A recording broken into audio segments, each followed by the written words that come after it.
بالأمان. كيف سنذهب؟ ليس يدفع لنا الضرائب. هيا بنا يا عثمان إلى جبال البشرى.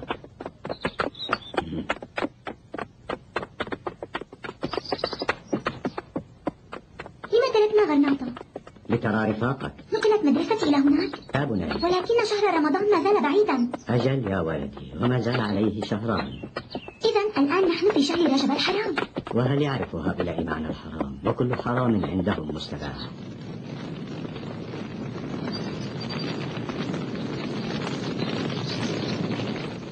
هذا جيد، سينضج سريعا إذا غطينا القدر جيدا. لما تتعب نفسك يا سيدنا وفقيهنا؟ على رسلك يا شيخ صالح، فلن يضبطنا أحد متلبسين بطبخ الطعام الحلال. عثمان! هؤلاء هم أصدقاؤك يا عثمان. اذهب الآن لتلعب معهم وسأناديك وقت الطعام. حسنا جدي. لكن لا تذهبوا بعيدا، فهمت يا عثمان؟ أمرك جدي. ولم العجلة؟ نحن بانتظار أخبار من عبد الله. إن تنصروا الله ينصركم ويثبت أقدامكم. بسم الله الرحمن الرحيم.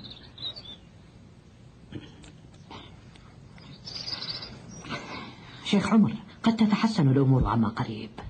كيف؟ أما سمعت باتفاق الإسبان مع قائد المماليك ضد العثمانيين؟ وعلي بن أحمد في المغرب سلم العرائش للإسبان مقابل قوات تساعده ضد أخيه زيدان، فلم تعد المغرب ومصر أرض مهجر لنا.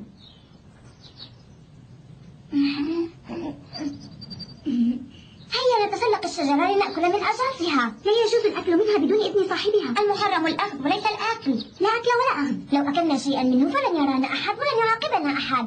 هيا يا عثمان. ولكن الله يرى. لا تجد التسلق مثلي. ليس صحيحا. هيا أرنا مقدرتك يا عثمان.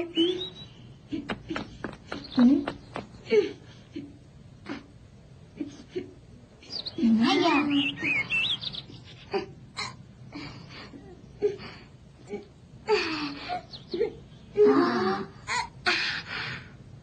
هل اقتنعتما؟ المسلم يجب أن يتمتع بالقوة دوما. أخبرنا يا عثمان، من أين تعلمت هذا كله؟ في المدرسة أم من أبيك؟ عثمان! أبي من علمني. ماذا حدث؟ جدي يناديني، يجب أن أذهب. ربما سوف يرسله إلى الحج. هل تصدق ذلك؟ أحلام عثمان لا تتوقف. ما علينا، سأتسلق الشجرة مثل عثمان. والآن انظر إلي.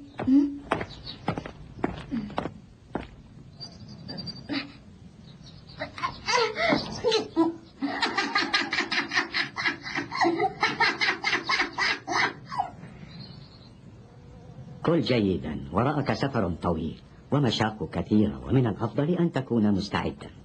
لا تقل شيئا ودعهما يهنأ بطعامهما. إنهما يدركان ما نحن فيه، وقد نصحتهما بالهجرة إلى الحج والعودة إلى تونس لتعليم عثمان، والعودة به عندما تتحسن الأمور. لا تونس؟ ولكن برأيي من الأفضل التوجه إلى مكة المكرمة. ومن يجرؤ على حملكم؟ اتفقنا مع سفينة إيطالية حتى لا تلحق بنا سفن الملك ولا يتعرض لنا القراصنة حلفاؤهم، ومن هناك نسافر إلى مكة المكرمة. أنت تعلم بقرار الملك في إرسال المسلمين الشباب للعمل في تجديف السفن بالإكراه، ومنهم من أرسل إلى الأرض الجديدة أمريكا ولم يعد منهم إلا القليل. سمعت بذلك؟ كما سمعت أن تونس والجزائر أنهكتهما الحرب فيما بينهما، وأن الأندلسيين في حالة مزرية. إذن إلى منطقة البوسنة والدولة العثمانية، فالسلطان جعل من قبرص قاعدة بحرية وطلب من مصر والمغرب التعاون معه. نصر الله السلطان محمد الثالث. هل تعلم يا شيخ أن الإسبان ذبحوا 110 من كبار علماء غرناطة في سجن محكمة تفتيش غرناطة قبل هرب منها بيوم واحد؟ ساحة باب الرملة لا يخمد أوار نيرانها إما لحرق المسلمين أو لحرق كتبهم. هذا ما سأبحثه مع السلطان العثماني ورجاله. إن شاء الله سأزور المسجد الأقصى ومن ثم إلى المدينة المنورة لأصلي في الروضة الشريفة، ومنها إلى المسجد الحرام للحج، وأترك عثمان ليتعلم وأعود إن شاء الله. هذا جهاد في سبيل الله. لقد عزمت على الجهاد والحج يا ولدي، وستفوز بإذن الله بإحدى الحسنيين. ربنا ظلمنا أنفسنا، وإن لم تغفر لنا وترحمنا لنكونن من الخاسرين. اللهم لا تؤاخذنا بما فعل السفهاء منا. كما أخبرتك، لقد أخفيت الكتب في كهف مهجور في الجزيرة المقابلة لمدينة المنكب. أرسل أخاك أنس ليجلبها لي. صاحبتك السلامة أيها البطل، ستعود لنا عالما مثل جدك. نحن بحاجة إليك يا عثمان. شيخ صالح، ادعو له أن يكون فقيها مجاهدا أكثر من أبيه. عفى الله عنك، ما يقوم به عبد الله جهاد كبير، وأنت تعلم بذلك، فليحفظهم الله. أستودعك الله. هيا. أريد أن أصبح مثلك ومثل أبي، فقيها ومجاهدا. ستكون إن شاء الله. من فضلك يا جدي ادعو لي أن أكون. ستكون يا ولدي إن شاء الله.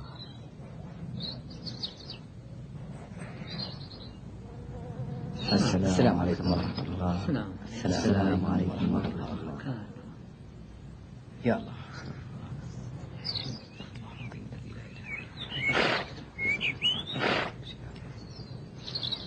إلى أين السفر شيخ أنس؟ سفر قصير إن شاء الله. الله سبحانه وتعالى أعلم. ادعو لي. أخي أنس، لا تطل السفر. شيخ فراس، كنت دائما مجاهدا ومربيا، علمتنا أن لكل أجل كتابة، وأن رضا الله غاية أعمالنا. أتريدنا ألا نكون من حماة الإسلام؟ رافقتك السلامة. مع السلامة. أستودعك الله شيخ أنس. لا تنسنا من الدعاء. أرجوك يا أخي، خذ هذه معك. ما هذا يا أخي؟ بعض المؤونة أعددتها لك. عافاك الله، أنت دائما سباق للخير. نحن أبناؤك وعلينا خدمتك. لا تقل ذلك يا أخي، فكلنا عبيد الله. كلما لقيتك تعلمت منك شيئا جديدا. سأدعو لك ما حييت. هل تعرف طريقك جيدا؟ لقد أصبحت في حدود جبال البشرات. إن شاء الله. الطريق خطرة، لهذا سأسلك الطريق الساحلي، فعيون جند الملك في كل مكان. عين الله تحرسك، توكل على الله، بعد قليل ستكون في أرض الأعداء. الشيخ عمر أخفى كتبه في جزيرة مقابل المنكب. الشيخ عمر من كبار فقهاء غرناطة، وأكثرهم علما وصبرا، والكتب بالنسبة إليه كالهواء لا يصبر بدونها، وخدمته جهاد إن شاء الله. سأنقذها بإذن الله. فابنه سيسافر مع عائلته إلى البوسنة، ومنها إلى اسطنبول، ثم إلى الديار المقدسة. تعرف جارنا أنطونيو في غرناطة؟ حافظ المكتبة في المنكب. يودعون عنده الكتب التي يجدونها في بيوت المسلمين، فيحرقون كتب الشريعة والمصاحف، ويحتفظون بالكتب العلمية لينسبوها لأنفسهم. سبحان الله، أنت أعلم بالأحداث منا جميعا. صاحبتك السلامة، في رعاية بارك الله فيك. السلام عليكم.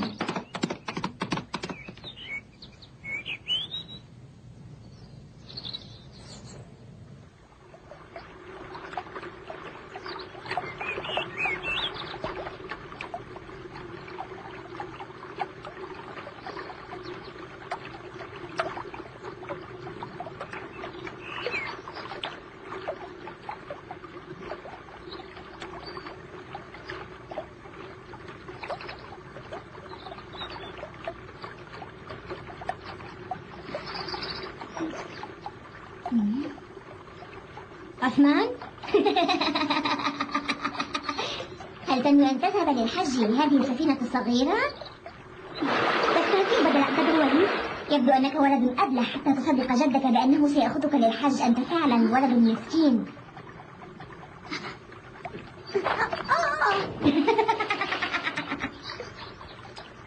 مصر على السخرية مني؟ انتظر وسوف ترى.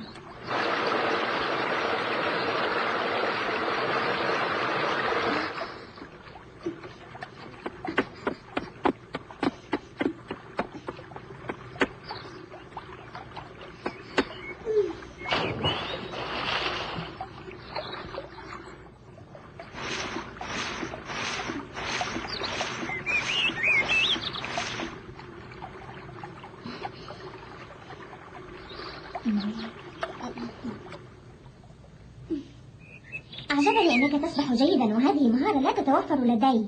المسلم يجب أن يعرف السباحة، ومع ذلك فأنت ولد غبي. أهلك يضحكون عليك حتى آخر يوم، ثم يرحلون ويتركونك. المسلم لا يكذب ولو مازحا. جدي قال سأرحل مع والدي. هذه كذبة بيضاء فقط. الكذب هو الكذب. تعال تصارع معي. إذن لا أصارع أحدا. لأنك خائف مني. أنا أصرعك وأنتف شعرك مثلما تنتف أم الدجاجة. أخاف منك أنت؟ هيا. ولكن لي شرط واحد. إذا غلبتك تحفظ سورة الكهف عن ظهر قلب، وإذا غلبتك أنا تطيع أوامري. حسنا؟ أطيع أوامرك. لا بأس، لنبدأ.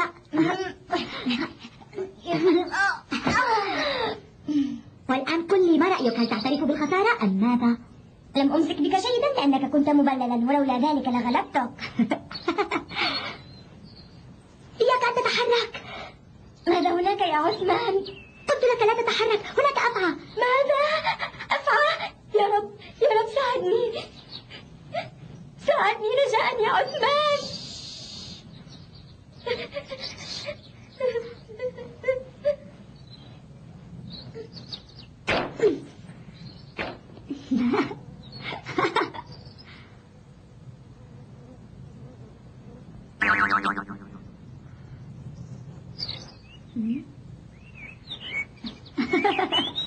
خالد، أين أنت؟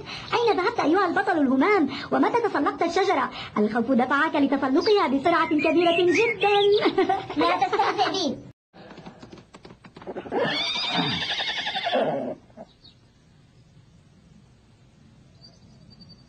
السلام عليكم يا أبي. وعليكم السلام.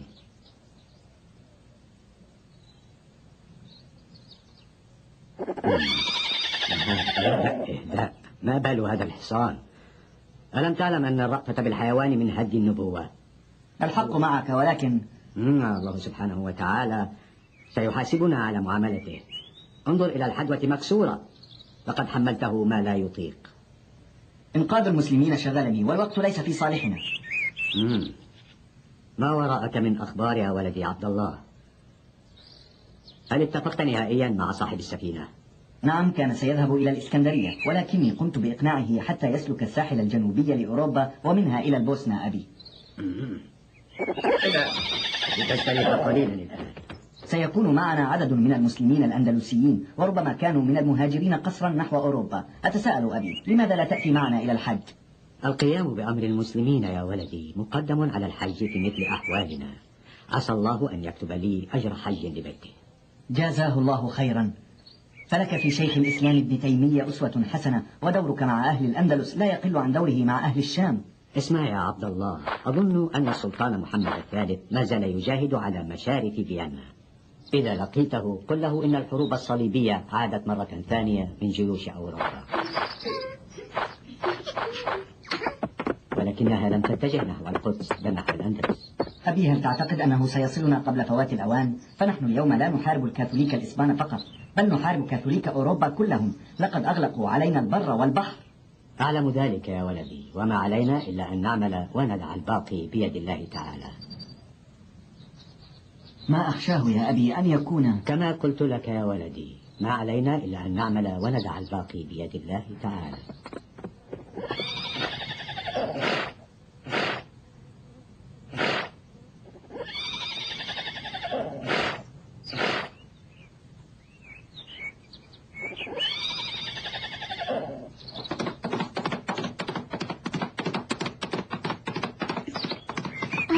عثمان، حصان جاركم يهاجم حصانكم هناك. لا حول ولا قوة إلا بالله. هيا أرنا شجاعتك. يا الله، يا ساتر.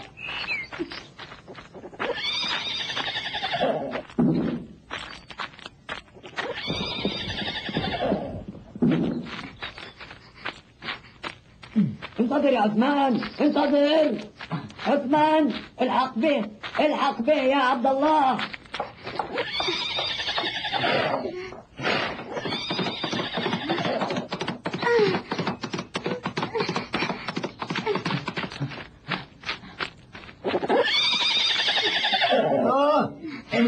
اهدأ.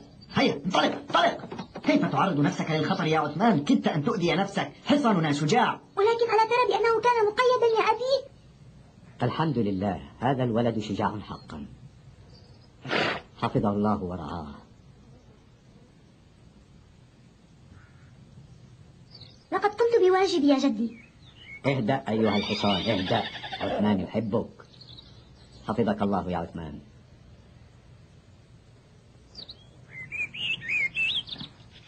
هل حفظت شيئا من القرآن اليوم؟ نعم يا أبي، لقد حفظت سورة الرحمن اليوم، دعني أتلوها عليك وسترى براعتي في حفظها. ليس الآن يا عثمان، ليس الآن، في المساء إن شاء الله. خذ هذه. حذاء للسفر، شكرا.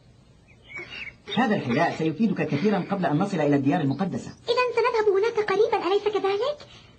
قل إن شاء الله. إن شاء الله. عثمان انتظر، خذ هذا لأختك أيضا. سامحه الله. اللهم أتمم علينا نعمتك وأصلح لي في ذريتي، إني تبت إليك وإني من المسلمين.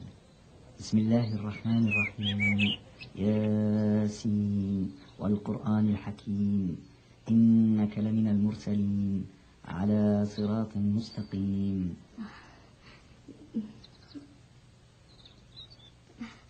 يا رب.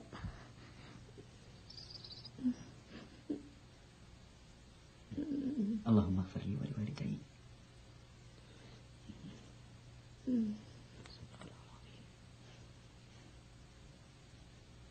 جدتي جدتي. عثمان يا ولدي، ادعو لي. أنت بخير والحمد لله، ثقي بالله ورحمته. يا رب ساعدني. لا تتعب جدتك. عثمان لا تنسني من الدعاء يا بني، لا تنسني. سأدعو لك ولكل المسلمين، خاصة الأندلسيين، عساه يفرج عنهم. إنها بخير، دعها تسترح قليلا. عثمان تعال معي. نادي على عبد الله. أماه. أشهد أن لا إله إلا الله وأشهد أن محمدا رسول أشهد الله. أن لا إله إلا الله وأشهد أن محمدا رسول الله. أمي لا حول ولا قوة إلا بالله.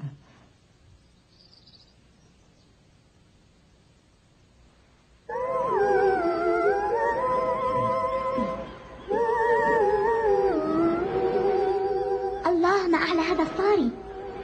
نعم يا عثمان، الصاري والأعمدة الأخرى تحمل الأشرعة، فعندما تفتح الأشرعة ستدفع الريح السفينة بإذن الله. أبي، ما أوسع البحر وما أكثر ماءه، سبحان الله ما أعظم خلقه. لتقل سبحان الذي سخر لنا هذا وما كنا له مقرنين وإنا إلى ربنا لمنقلبون. إنه دعاء السفر. اللهم هون علينا سفرنا هذا واطوي عنا بعده. اللهم أنت الصاحب في السفر والخليفة في الأهل. أيها المسافرون سنبحر الآن، ارفعوا الحبال، هيا. لكن أبي لم يقل بسم الله مجريها ومرساها، لما لم يقل ذلك؟ القبطان ليس مسلما، ادعو أنت يا عثمان. ليس مسلما؟ لماذا؟ أين ذهب البحارة المسلمون يا أبي؟ الله أعلم أين هم الآن، ربما في أمريكا. بأمان الله. مع السلامة. هي التي اكتشفت عام 1492؟ نعم، والآن هي بنا إلى قمرتنا.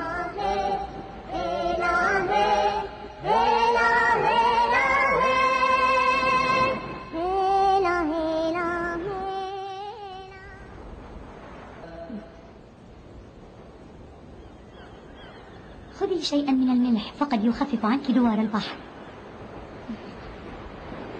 لا بأس، شكرا. بارك الله فيك.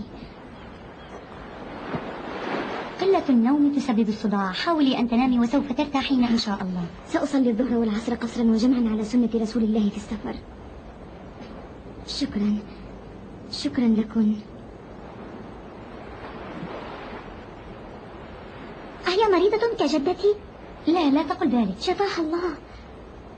ليست مريضة مثل جدتك، ولكن اهتزاز السفينة أصابها بصداع ودوار.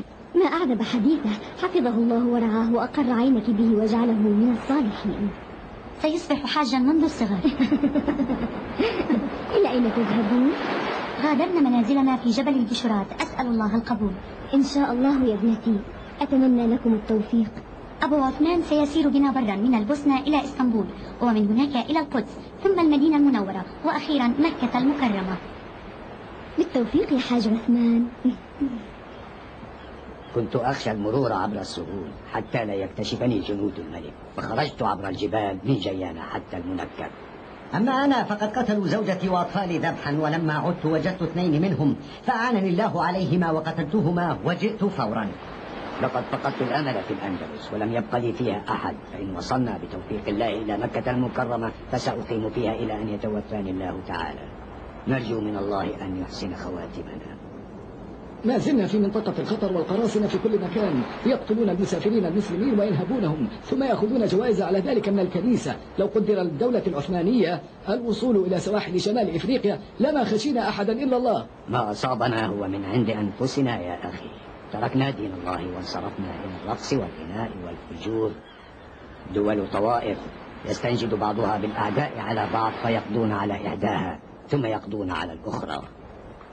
قتال بين الأخ وأخيه. لو كنا على قلب رجل واحد كما فعل المسلمون أيام الصليبيين لهزمناهم شر هزيمة. أين أنت يا صلاح الدين؟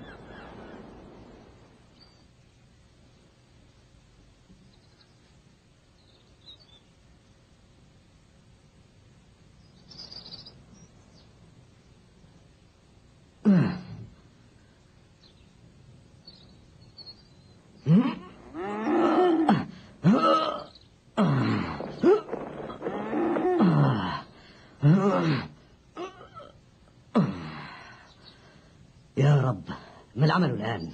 ثوراني وأنا ولم أستطع أن أخرجها. ما هذا؟ ما الذي هناك؟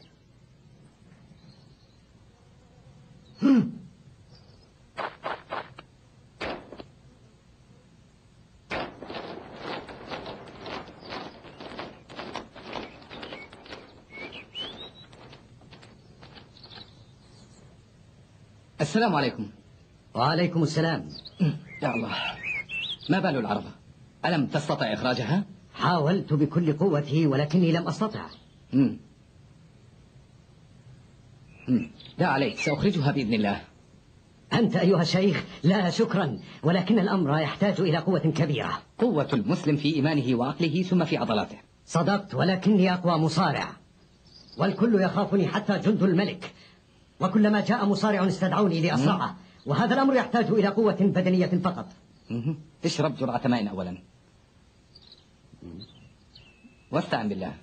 أعرف بأنك مسلم، وإن أظهرت النصرانية فلا تخف مني. اسمي محمد، ولكنهم ينادونني مانويل. ما أعذب هذا الماء. اشرب ما شئت واشكر الله. بارك الله فيك وحفظ لك أولادك. لم تقل من أين جئت بهذا الماء؟ من نبع لان خرون. لا تخبر أحدا فيعرفون أنك قادم من البشرات. لو لم أعرف بأنك مسلم لما قلت قبل أن أحاول إخراج عربتك. قل لي يا أخي، هل الطريق آمنة إلى المنكب؟ رأيت الجنود يتجهون غربا، ربما نحو ملقا. اسمع يا محمد، لا بأس أن تخفي إسلامك، لكن لا تنسى أداء الفرائض ولو سرا. كن عونا لإخوانك المسلمين الهاربين بدينهم، فإنك بذلك تجاهد جهادا كبيرا، وإن لم تفعل فسيحاسبك الله حسابا عسيرا. إن فعلت كما قلت أدخل الجنة بإذن الله. سأكون عند حسن ظنك. ألا تحتاج إلى المساعدة؟ قضيت عمري أتنقل من قرية لأخرى داعيا لله. أما زالت المنكب بعيدة؟ كلا، انظر قمة المئذنة هناك. الحمد لله. أسأل الله سبحانه وتعالى حسن التمام وحسن الختام. الآن سنحاول إخراج العربة. هل أنت جاد فيما تقول؟ طيب هاتي لنرى. اللهم أعنا يا معين، علينا أن نتوكل على الله دائما وأبدا. صدقت ونعم بالله. أريد حبلا قويا وعمودا طويلا، فالعربة ثقيلة. ماذا تريد؟ الحبل موجود والعمود موجود، سأرى ماذا تصنع. ألا تريد مساعدتي يا أخي؟ طبعا يا أخي. المسلم يا أخي عالم وعابد، ونحن في هذه البلاد وضعنا قواعد العلوم الحديثة. العلم والعبادة ما أجملهما من خصلتين. يا الله. بسم الله الرحمن الرحيم. والآن يا أخي عندما أقول لك هيا تدفع العربة بقوة. اعتمد على الله تعالى. هيا الآن. يا رب. يا الله. يا رب. يا الله. يا معين. يا الله. توكلت على الله. هيا. هي أخرجناها. خرجت. أخرجناها يا شيخ، بارك الله فيك. يا لك من عالم مؤمن. شكرا جزيلا يا شيخنا.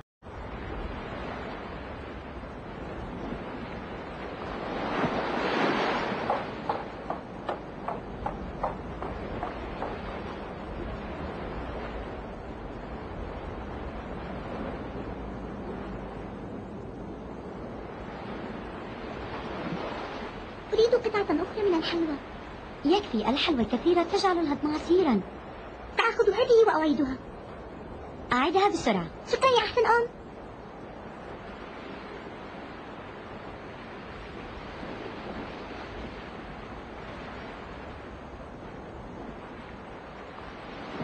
ماذا تفعل يا بني؟ أصطاد سمكا، سمكة كبيرة تكفينا جميعا. بهذا الخيط ستصطاد سمكة كبيرة؟ لقد وجدت سنارة فربطتها بالخيط. ولماذا لا تصطاد حوتا؟ أبي، الخيط يتحرك.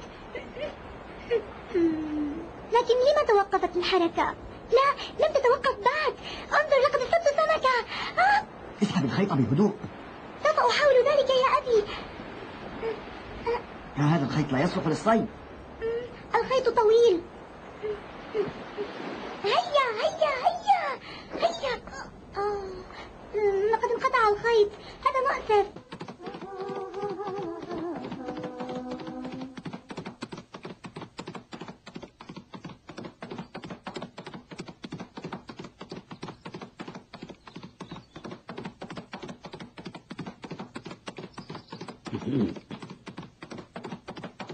جدي، إلى أين تأخذني؟ سنذهب إلى بيت عمتك. وصلنا إن شاء الله. وأخي، أين هو الآن؟ وصل مكة المكرمة؟ لا أظن أنه وصل الآن. الطريق طويلة وشاقة.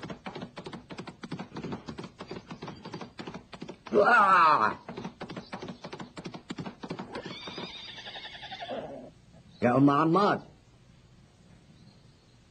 أهلا أهلا أخي. سلمى معك؟ تفضلا. شكرا. جاءني خطاب من أهل مرسية سأحضره. سأترك سلمى معك. تعالي يا سلمى، تعالي. هذا ابني عمار. سأذهب لصلاة الظهر في المسجد، وسألقى الرجل هناك إن شاء الله. سلمي على أبي عمار، ربما أحضر غدا. اعتني بالأولاد. مع السلامة. تبدو وكأنك ذاهب إلى معركة.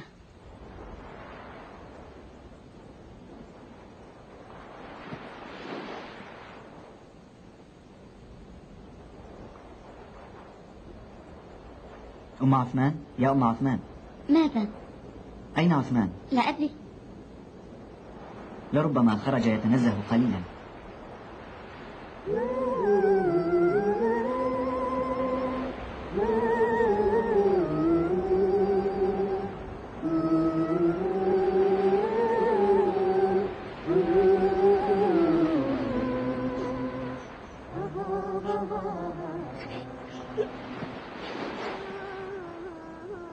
عثمان، ماذا تفعل في مثل هذه الساعة؟ حاولت النوم فلم أستطع، لذا خرجت لرؤية النجوم. اشتقت لجدي وأختي. كن رجلا يا عثمان. ألم تشتق لهما؟ كلما تذكرتهما تدمع عيناي. كيف لا أشتاق لوالدي وابنتي؟ أبي، انظر بديع خلق الله. هذه النجوم المتناثرة والقمر ومجموعة نجوم درب التبانة، كلها تدل على خالق مدبر واحد. هذا كله جعلني أتذكر أني عبد الله، وأني سأكون بعيدا عنكم بعد أن تتركوني في مكة. فبكيت. هذا من دلائل الإيمان بالله يا بني، ومن دلائل فطنتك، فأنت من أولي الألباب إن شاء الله. هيا، أمك قلقة عليك، لنعد كي تطمئن عليك.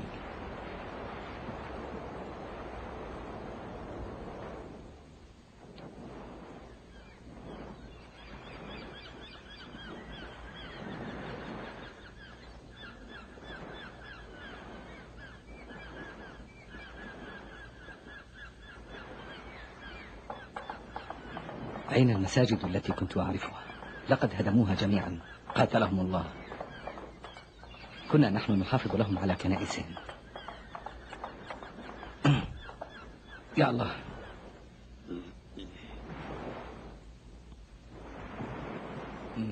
أنطونيو، كيف حالك؟ الشيخ أنس، ما الذي جاء بك إلى هنا؟ لقد جئت لزيارتك منذ مدة طويلة جدا لم أرك يا أنطونيو. ما بك؟ لولا أن يدي متسختان لعانقتك يا عزيزي الشيخ أنس. لا عليك، هيا وستعرف بأني أقوى منك رغم كبر سني. كيف وصلت إلى هنا؟ ألا تخاف جند الملك؟ إنهم لا يرحمون شيخا مسلما ولا امرأة ولا طفلا. كنت دائما أقول لك المسلم لا يخاف. وأنت ما الذي جاء بك إلى هنا؟ كنت تقول إنك ستسلم. ماذا جرى من بعدنا؟ يا شيخ أنس أرجوك لا تذكرني بذلك. الحمد لله الذي لا يحمد على مكروه سواه. لم يحفظوا لنا عهدا فهم لا إيمان لهم. أحمد الله أنك خرجت قبل فوات الأوان، وإلا لأصابك على أيديهم المكروه. يا شيخ هل تفضل الحمام أم الطعام؟ أستحم أولا، ولكن ما هذه الكتب الكثيرة؟ ما عهدتك تقرأ كثيرا. هل أصبحت أمينا لمكتبة الكنيسة؟ نعم، لكنني لا أستطيع إعطائك منها أي كتاب، فهي محسوبة. لن أحرجك، ولكن هل تحملني إلى تلك الجزيرة المقابلة لأكون لك من الشاكرين؟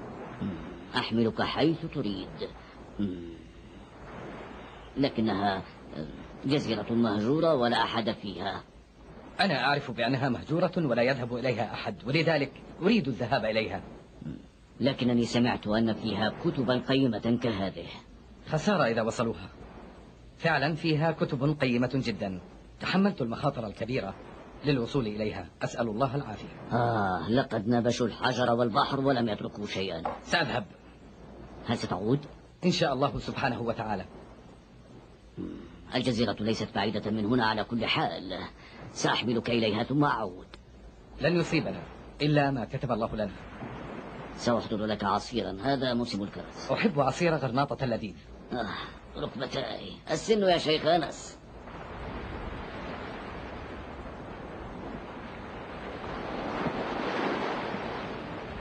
لست مرتاحا من هذا القبطان. أخشى أن يغدر بنا كما غدر أمثاله بمهاجري غندا. أخذ أموالهم وباعهم للقراصنة. كان يجب أن نصل منذ فترة. لن يستطيع فعل شيء بني، لأني لم أعطه كامل الأجر. إنه إيطالي لا علاقة له بما يجري، والإيطاليون يخشون سطوة العثمانيين. انتبه إلى درس أبيك يا عثمان. أبي انظر هناك. الدلافين مخلوقات ذكية، ولكن الدلفين أكبر من هذا. هذه كبيرة ولكنها بعيدة. الإنسان أذكى منها بكثير، أليس كذلك؟ العقل نعمة من الله وهبها للإنسان، وأرسل له الرسل لهدايته والكتب لاتباعه، ووهبه الإرادة. لا يا عثمان، ابتعد عن السور. قراصنة! سفينة قراصنة تتجه نحونا! الطف بنا يا الله! اللهم نجنا من المهالك. يا ساتر يا الله، يا ساتر. لا تخافوا، لا تفزعوا. بحار ذق ناقوس الخطر. أيها البحارة اسرعوا، ارفعوا الأشرعة. هيا بسرعة، هيا تحركوا.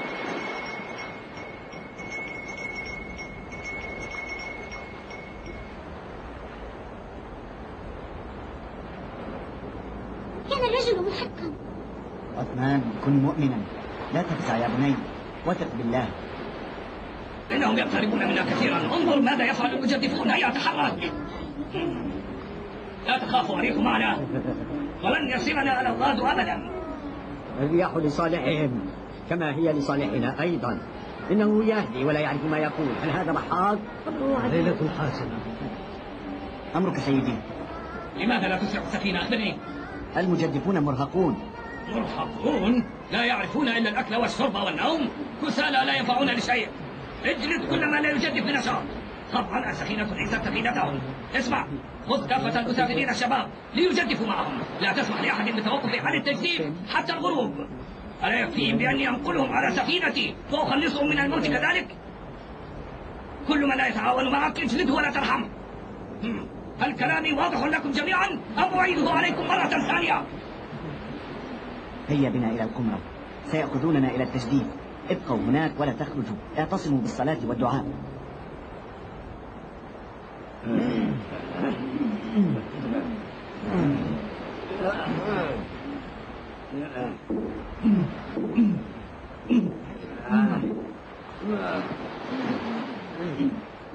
هذه السرعة لا تكفي.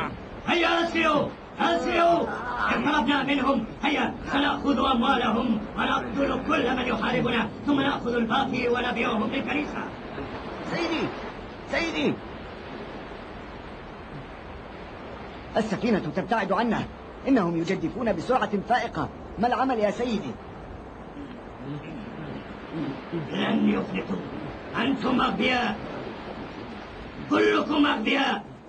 هذه ليست سفينة شاحن.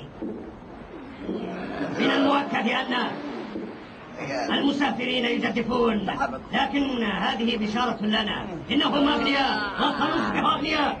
هيا جدفوا. هيا رجال، هيا تحركوا. هيا استمروا بالتجديف، استمروا بالتجديف، جدفوا بقوة. هيا سيدي، هناك بحار يرفض التجديد. اقطع عنقه الآن. ماذا؟ لا تتأخر، اجعله عبرة لمن يعتبر. كلهم سيخافون بعد ذلك. هيا، قلت هيا أيها السفارة، جدفوا بقوة.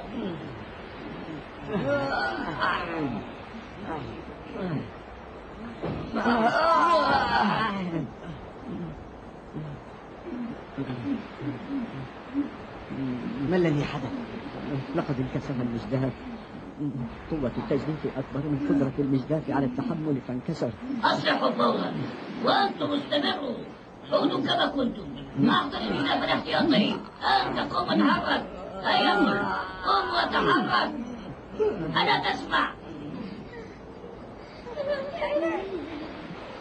اقتربوا منا كثيرا يا لطيف. يا رب ساعدنا. هيا بنا نتسلح ولنمت شهداء. هيا يا أخوتي. كفى قلت لكم، اصمتوا، لا أريد أن أسمع صوتا منكم. ستغيب الشمس عما قليل ولن يرونا بعد ذلك. هيا كل إلى مكانه، لا أريد رؤية أحدكم هنا. أطفئوا المصابيح، لا تشعلوا أي مصباح مهما كان السبب. هل كلامي مفهوم لكم؟ هيا تحركوا. قبطان، اسمعني جيدا أيها القبطان. أمرك سيدي، ماذا تريد؟ قلت لا خطر من سفينة القراصنة هذه، ولكنها الآن 3 سفن لا واحدة، فما العمل؟ قل لي أيها القبطان. أعرف، ولكنني أريد تهدئة المسافرين. أظنك تعلم حقيقة الوضع جيدا. إننا في خطر كبير عن إذنك. عثمان سينظر ما هناك ويعود. عثمان، ماذا يجب؟ هل من جديد؟ 3 سفن من القراصنة تلاحقنا الآن. لقد رأيتها بعيني. سأرى بنفسي.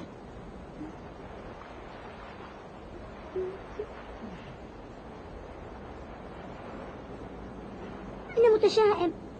هل سنبقى مكتوفي الأيدي هكذا؟ لا شك أنهم قريبا سيلحقون بنا. عثمان، لن يصيبنا إلا ما كتب الله لنا.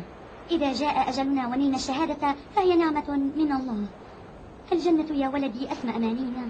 اللهم متعنا بالنظر إلى وجهك الكريم وتب علينا. ماذا يفعل هؤلاء؟ هذه سفينة أم زورق نهري؟ مجدفون أوغاد، سأعطيهم درسا قاسيا. قبطان، 3 من المجدفين أغمي عليهم. إلى جهنم. كما ترى، فقد أدركنا الظلام سيدي. إذا لم نلحق بهم الآن سيهربون عنا. يجب أن تسرع وإلا فقدناهم. لن نستطيع رؤيتهم. لا، لن يفلتوا منا. سنتابعهم حتى الفجر. اغرب عن وجهي، هيا اغرب.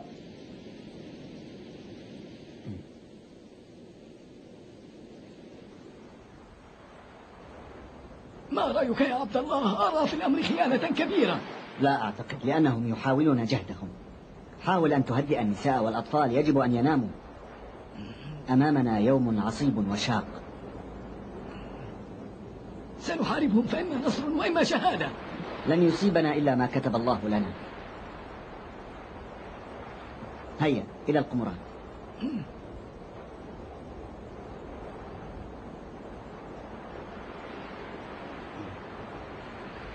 هل اقتربوا منا؟ في الواقع ليسوا قريبين جدا، ولكنهم يقتربون. لا أعتقد أننا سنفلت منهم، لأن الشمس ستشرق قريبا. كنتم تجدفون طيلة الليل فالتعب باد على وجهك. لو لم نساعدهم لكنا في قبضة القراصنة الآن. لقد قررنا فيما بيننا أن نهرب بالقوارب قبل أن تلتحم السفن ببعضها وقبل أن تشرق الشمس. ولكن هل سننجو يا أبي بالقوارب؟ إن شاء الله.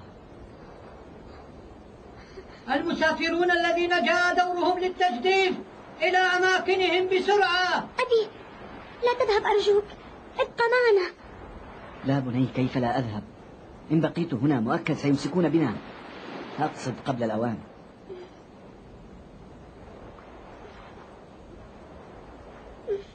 أسرعوا أسرعوا، كسالى لا تجيدون إلى النوم، الضباب كثير، ألا ترون أيها الأغبياء؟ لو فقدت أثرهم سوف تفقدون رؤوسكم. أقسم بعيني الغالية إنني سأقتلكم. جدفوا جدفوا. بدأ الغسق يلوح في الأفق. قلت الغسق. بدأ الصباح إذن. وماذا عن الريح؟ هل هي قوية؟ نعم سيدي، لأن موج البحر أشد من الأمس. هذه بشارة خير. إذن لدينا أمران يعملان لصالحنا تماما. إذا اشتدت الريح وهبت عاصفة فلن يلحقوا بنا لأن أشرعتنا قوية. وأما الأمر الثاني فهو الضباب طبعا. يا رب أنقذنا من هؤلاء الأندال ولا تقعنا بين أيديهم أبدا. أما أنت فاذهب وقل للمجدفين بأن يجدفوا بقوة. هيا.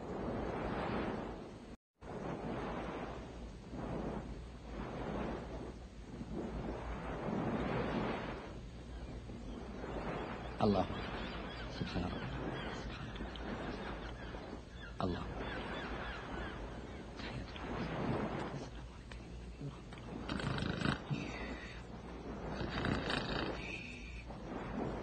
يا رب نجينا من القوم.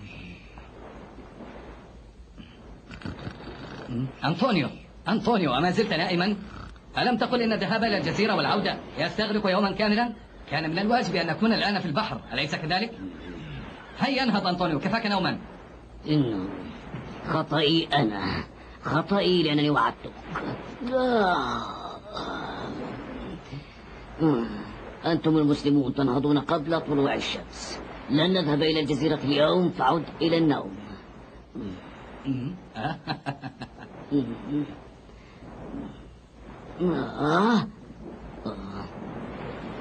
كارثة يا شيخ، لن نذهب. ألا نذهب اليوم؟ لا تقل ذلك أنطونيو. نعم لن نذهب. انظر أولا من النافذة بدل أن تقوم بإيقاظ عجوز مثلي. ما الأمر؟ الضباب، ضباب كثيف. ألا تراه؟ ما بك يا شيخ؟ لن تجد مجنونا يرافقك هذا اليوم في هذا الضباب أبدا. ادعو ربك كي يجلوه غدا. دائما أقول إن السفر برا خير وأفضل بكثير من ركوب البحر.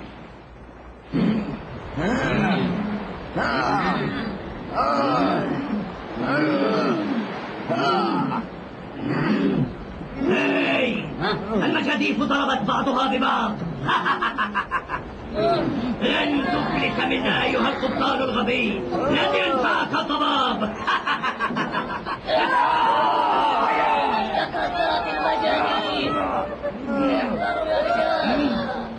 الآن جاء دور المعركة. نادي على المجدفين جميعا وزع الأسلحة عليهم. هل تستغفروننا؟ هل لأننا مسالمون؟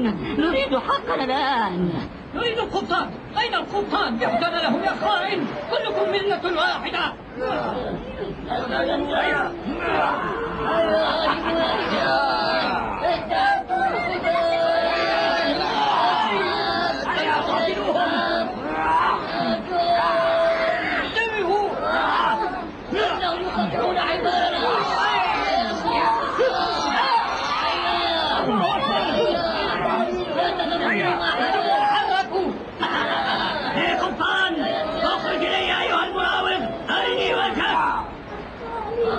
لن تفلت منا. انظر، ثلاث صفوة تحيط بك. سلمنا ما عندك وتنجو.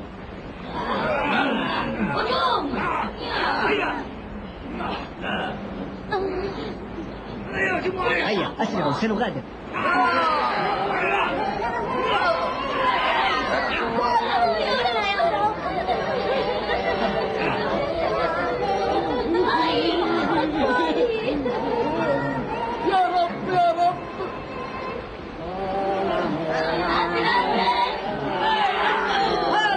اقتلوهم جميعا.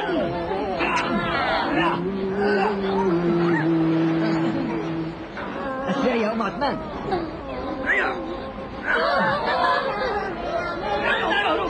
انظروا هنا، من وراءهم. هيا عليهم.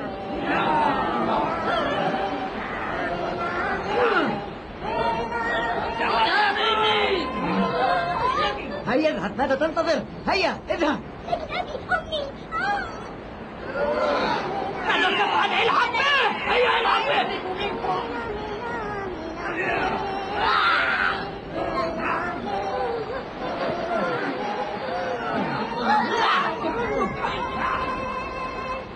إنهم يهربون. إنهم يهربون.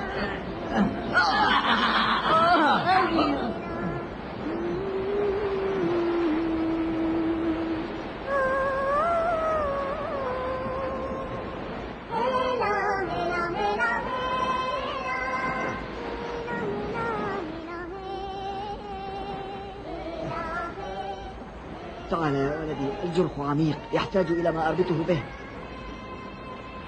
أعطني حزامك. أسرع يا بني أسرع. ضعها جيدا فوق الجرح. ضعها فوق الجرح مباشرة. أكثر أكثر.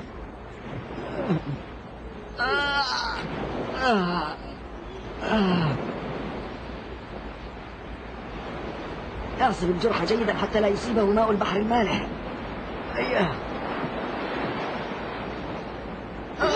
يا رب أرسل رياحا تبدد هذا الضباب كي نعرف أين نتجه. أشهد أن لا إله إلا الله وأشهد أن محمدا رسول الله.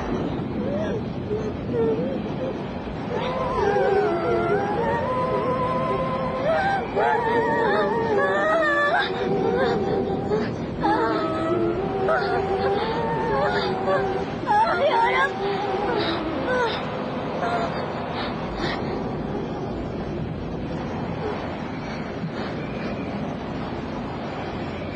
يا الله يا معين يا الله يا رب يا رب أنجدني.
غابت الشمس. سأقضي طيلة الليل في هذا البحر الرهيب. ساعدني يا رب ساعدني.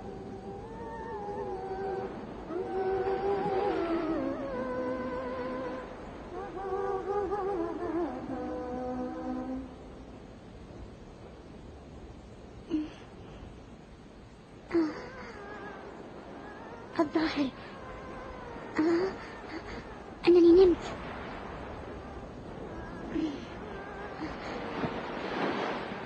لكن الظلام ما زال.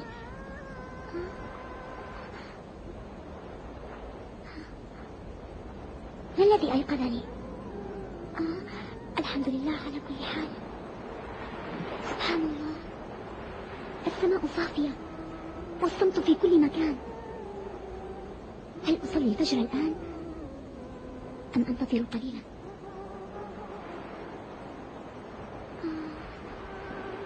أبي أمي أين أنتما الآن يا ترى؟ لقد اشتقت لرؤيتكما. أرجو الله أن تكونا بخير. أتمنى أن أراكما قريبا. يا رحيم يا الله، ألطف بأمتك، إنك على كل شيء قدير يا الله.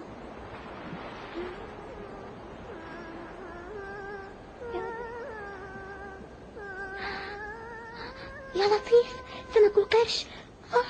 يا الله. ذهبت. وإذا رجعت مرة ثانية ماذا أفعل؟ يا رب أنا أخاف من القرش، أبعده عني يا رب. يا ترى كم بقي للصباح؟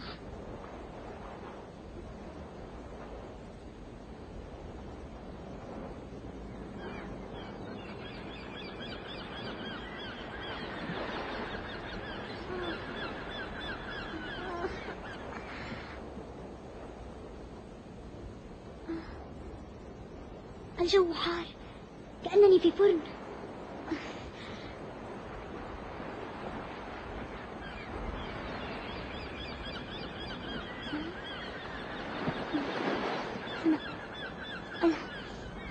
أنا أحس بالعطش.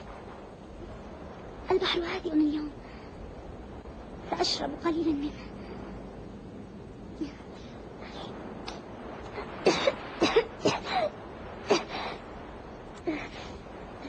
لا يشبه ماء غرناطة أبدا.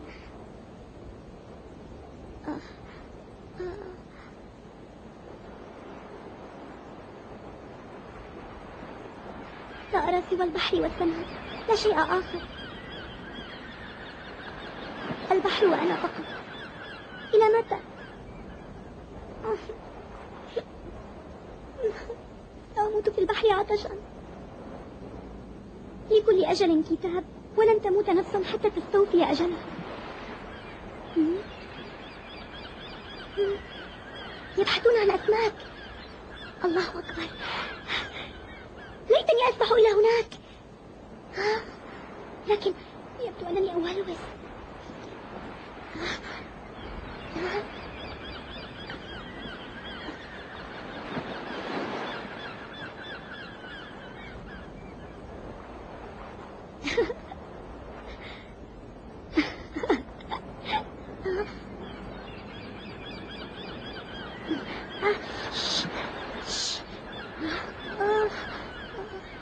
يا الله.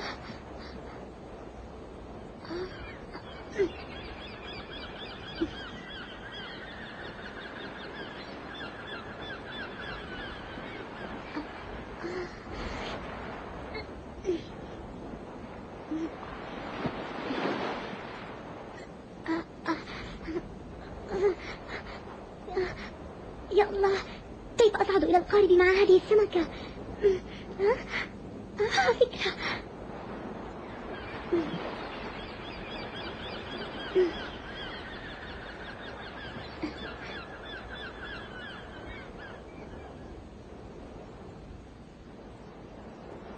يا رب، ألف شكر لك، أنت تطعمني وتسقيني. يا رب شكرا.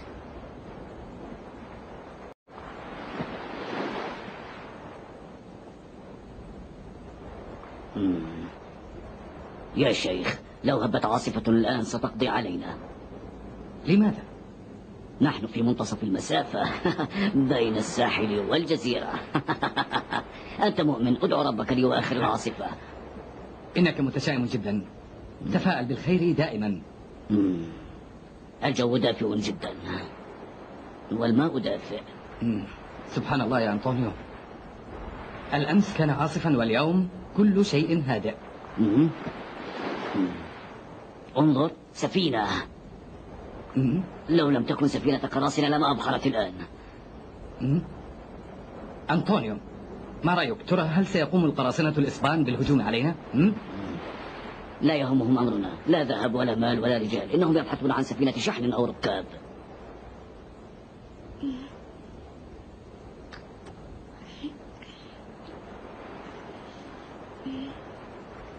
انظر يا عثمان، تصور نفسك أكلت سمكة مشوية وقل الحمد لله.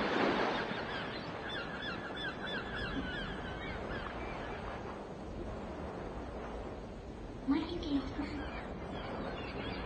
رجعت إلي. الله أكبر، سفينة! لو أجعلهم يرونني سأنادي عليهم. هاي هاي، تعالوا تعالوا تعالوا. الرؤية صعبة، لن يروني من هناك. يا رب اجعلهم يروني. ولكن لعلها سفينة قراصنة. أفضل الموت مع القرش على أن يقتلني القراصنة، لكن ربما وجد فيهم رحيم واحد.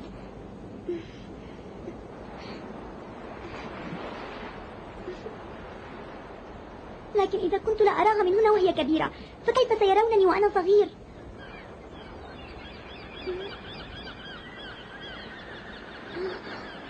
أسبح إلى هناك. لو أكلت سمكة أخرى.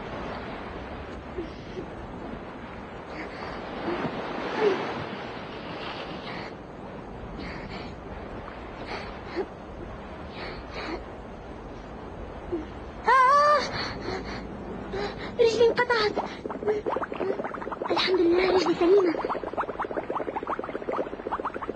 إذا لم يكن قرشا، لكن لو جاءني قرش ماذا سأفعل؟ العودة إلى القارب يا عثمان. هيا. الله.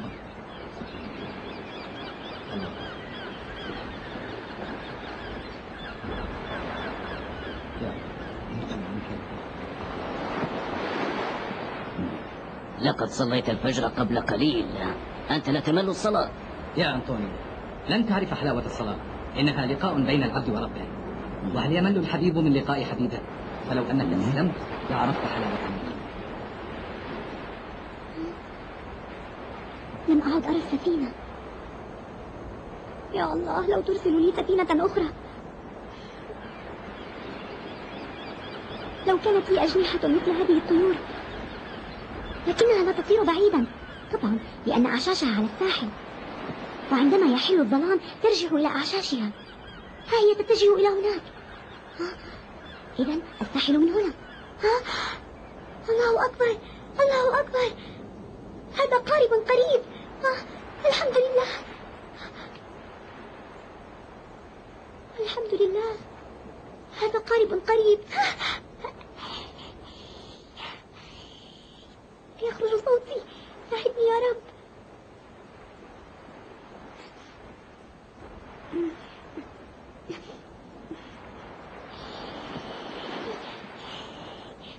صوتي لا يخرج من الفرح، أكاد لا أسمع نفسي.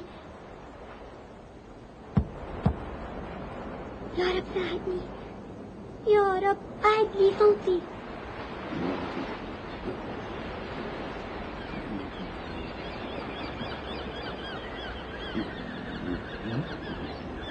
أنطونيو، أنطونيو، في أي اتجاه أبحرت في القارب وأنت نائم؟ وهل تركتني أنام طيلة اليومين الماضيين؟ توقظني مع الفجر وكأنني مسلم. سامحني فقد أتعبتك. هات المجاديف لأجدف عنك. أظن أن هناك شخصين في القارب. عونك يا رب، اجعلهم يروني. سأصرخ مرة ثانية، سأصرخ بكل قوتي، ولكن وإذا لم يخرج صوتي ماذا سأفعل؟ سوف أحاول.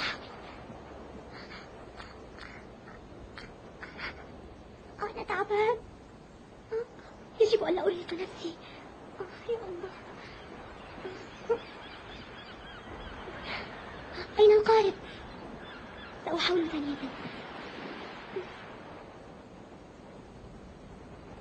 تعالوا، عاد صوتي.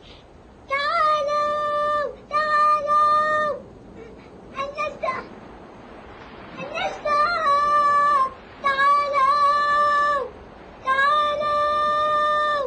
صوت. ماذا تريد يا شيخ؟ أريد أن أنام. انهض يا أنطونيو، انهض. أسمع صراخ فتى.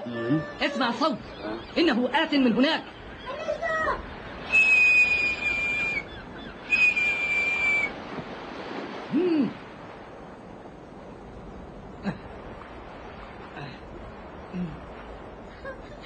الحمد لله، رعوني، رعوني يا رب.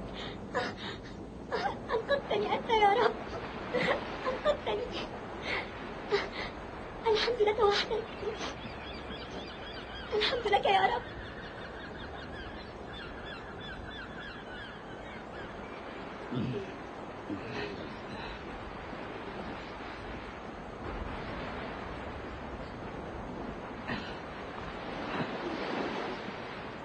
هات يدك. بسم الله الرحمن الرحيم. أنت بخير؟ اهدأ، لا تبكي. الله أنقذك، الله سخرنا لإنقاذك. أنطونيو هات الماء من فضلك، فالفتى عطشان. هيا ناولني إبريق الماء، إنه هناك. تفضل. اشرب الماء، هيا.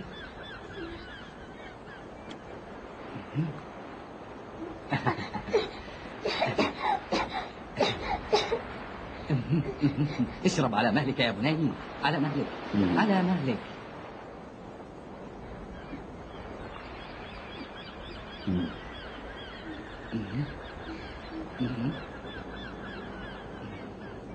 ما أجمل تحاببكم. المؤمن للمؤمن كالبنيان المرصوص يشد بعضه بعضا. فلنتابع طريقك.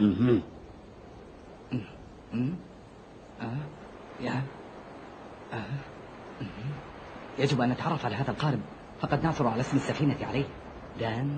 داندنيكا. داندنيكا. تعرفه؟ داندنيكا هذا اسم سفينة إيطالية أبحرت منذ أيام ولحقت بها سفن القراصنة. فلننطلق على بركة الله. الفتى سيخبرنا كل شيء حالما ينهض من نومه. أرجوك يا أنطونيو ابقى أنت مع الفتى، ربما يخاف من الوحدة حين ينهض من نومه. لكن لن تجد الكهف وحده. اطمئن. تبدو الجزيرة أكبر مما توقعت.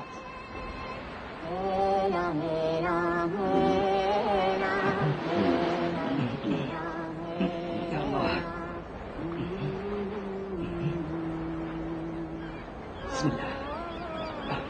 يا رب أعني يا الله.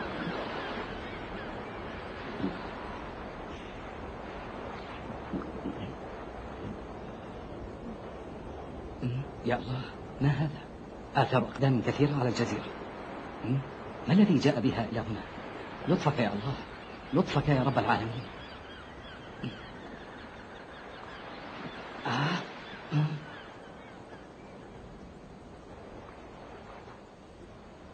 يا رب، يا معين.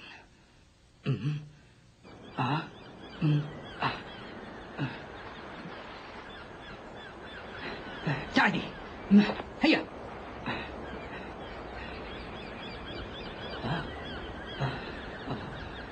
لقد وصل الأوغاد قبلي إلى الكتب. يبدو أنني تأخرت كثيرا. هل عثروا على الكتب؟ لا حول ولا قوة إلا بالله. ماذا؟ أحرقوا كل شيء.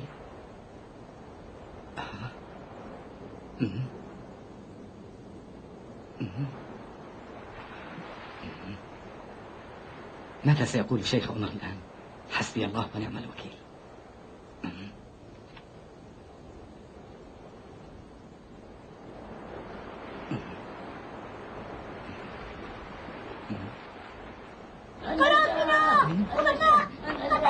أنا جاي.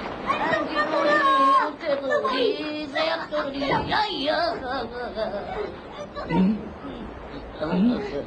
اهدأ يا ولدي، اهدأ. اهدأ أرجوك، فلتهدأ يا بني، فهذا الرجل صديقي. ليس كل الإسبان قراصنة يا بني.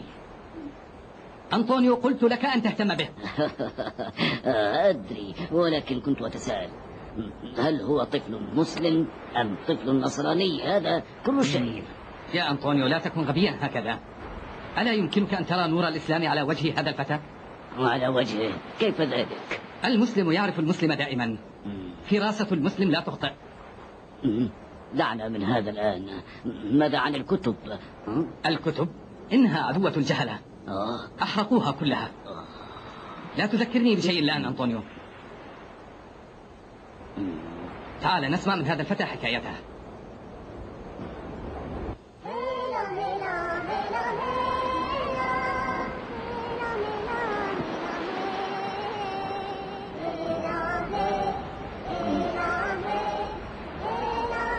الغيوم مرة ثانية.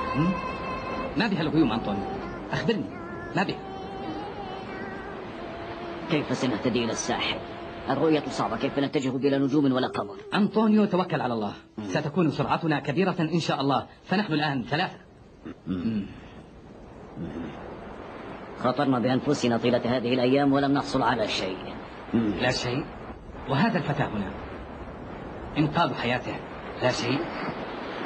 لو تعلم يا أنطونيو بأن إنقاذ حياة هذا الفتى قد يكون لنا وقاء من النار بإذن الله. لو كنت مسلما يا أنطونيو لعرفت حلاوة الإيمان ولعرفت حب المسلم لأخيه المسلم. كيف حالك أيها البطل؟ لما تفكر بأبيك وأمك؟ تفاءل، ربما كانا يفكران بك كما تفكر بهما أيضا. تحمل وكن صبورا يا بني، ودع الأقدار بيد الله. القراصنة قتلوا من في السفينة. لا تفلك رجلا في المحن. القراصنة خبثاء ولكنهم ليسوا أغبياء، لن يقتلوهم. أتعرف لماذا؟ لأنهم يبحثون عن المال والمجوهرات فيهربون بها. اسمعني، القراصنة هنا في البحر المتوسط أصبحوا يخشون الأسطول العثماني، فالعثمانيون بدأوا يطاردونهم. ولو وجدوا سفينة قراصنة بها مسلمون سيأخذون القراصنة وسفينتهم إلى اسطنبول ليلقوا جزاءهم العادل. المجرم لا يخشى إلا القوة، ولهذا قال تعالى: وأعدوا لهم ما استطعتم من قوة ومن رباط الخيل ترهبون به عدو الله وعدوكم. تعلم بما أفكر؟ سفينة هؤلاء المساكين انتهت في البحر وعادت إلى هنا دون أن يعرف قبطانها. نحن أيضا ابتعدنا للسبب ذاته، ربما شاء الله لنا ذلك لإنقاذ هذا الفتى. أقدار الله يا أنطونيو، إنها أقدار الله، ولو اجتمعت الأمة على أن يضروك بشيء لن يضروك إلا بشيء كتبه الله عليك. وهل هذا كله من تعاليم نبيكم يا شيخ؟ وما ينطق عن الهوى، إن هو إلا وحي يوحى. التزامنا بالكتاب والسنة جعلنا نتفكر في خلق الله المنظور، فنتعرف على العلوم كلها، حتى غدت الأندلس حاضرة العلم في العالم بلا منازع، بينما أنتم تحرقون الكتب. استعن بالله. من أين أنت؟ قد أعرف بلدتك، فأنا أجوب الأندلس باستمرار، فأخبرني من أين أنت يا بني؟ غرناطة. غرناطة سكنت فيها. حقا؟ هل تعرف الشيخ عمر؟ أنا أعرفه جيدا، الشيخ عمر صديقي وقد أرسلني في مهمة. الشيخ عمر جدي. حقا؟ ما أعظمك يا رب، أنت ابن عبد الله، أنت عثمان حفيد الشيخ عمر. الحمد لله الذي أقر عينه بك. إن مع العسر يسرا، إن مع العسر يسرا، ولن يغلب عسر يسرين. الحمد لله. هذا عثمان الأندلسي، فلننطلق على بركة الله. أعوذ بالله من الشيطان الرجيم. إن الذين آمنوا وعملوا الصالحات إنا لا نضيع أجر من أحسن عملا. أولئك لهم جنات عدن تجري من تحتهم الأنهار يحلون فيها من أساور من ذهب ويلبسون ثيابا خضرا من سندس واستبرق متكئين فيها على الأرائك نعم الثواب وحسنت مرتفقا. صدق الله العظيم.